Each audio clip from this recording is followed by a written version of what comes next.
فييتو اليوم كان هو نجم المباراة. يحق لك يا عمي، يحق لك. اي والله يحق لك. اخر كذا ولا كذا ولا كذا، اللي تبيه اللي تبيه. اتمنى يعني طلب شخصي، عادة بعد الإنجازات اللي تصير القارية للأندية السعودية تطلع آراء أنه لا ما هذا الإنجاز الآن الذهاب للمباراة النهائية. أتمنى لا يطلع أحد يقول لك والله الحكم ظلم فلامينغو. يا حنين، لا غربال موجود في الفيديو، يعني شغل رابعة ابتدائي هذا، أرجوكم نتركها.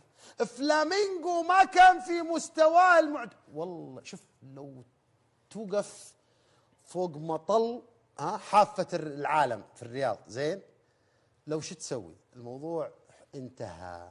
هناك نادي سعودي تجاوز كل الحدود وذهب إلى مكان يعني تحتاج أن تعمل كثيرا حتى تحقق ما حققه، مع العلم أن لا زال للمجد بقية. المباراة النهائية ما ندري شو يسوي، ندري الهلال شو يسوي فيه.